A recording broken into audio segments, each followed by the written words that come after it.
Bagi teman-teman juga yang ada di YouTube, dukung channel-channel dakwah, terus subscribe. Bukan cuma channel saya, semua channel yang bermanfaat, semua channel dakwah yang baik. Dukung akhi dan ukhti. Saya mau tanya Ustaz, apakah harus dalam sholat jahar makmum baca surat Al-Fatihah atau boleh tidak membaca? Kalau saya lebih tenang tidak membaca di saat sholat jahar. Ini memang ada khilaf di kalangan para ulama. Seingat saya mazhab Syafi'iyah tetap mengharuskan seorang membaca Al-Fatihah meskipun dia jadi makmum dalam sholat jahar. Contohnya sholat maghrib, sholat isya, sholat subuh.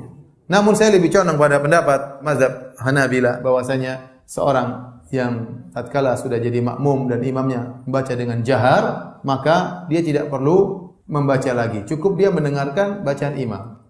Kenapa? Karena imam baca buat siapa? Imam baca buat makmum. Kalau imam baca buat Allah tidak perlu keras-keras. Paham? Imam baca untuk didengar oleh apa? Makmum. Imam sudah baca Al-Fatihah, waladhdallin amin. Terus dia baca alif lam mim dzalikal kitabul.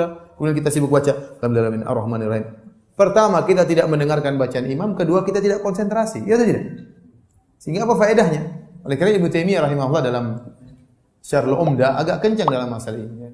Dia mengatakan, dia agak keras dalam masalah ini. Untuk mengatakan tidak boleh seorang jadi makmum, kemudian membaca di belakang imam. Tapi ini tentunya saya katakan masalah khilafiyah. Cuma saya lebih condong pada pendapat bahwasanya seorang makmum cukup dia mendengarkan bacaan imam dan imam memang dibaca untuk didengarkan oleh makmum. Kalau seandainya dia dibaca untuk didengarkan oleh Allah, maka cukup dia baca dengan sir. Dia baca dengan suara keras supaya kita dengar, supaya kita wa ansitu, kemudian kita mendengarkan dengan disimak dengan baik, ya.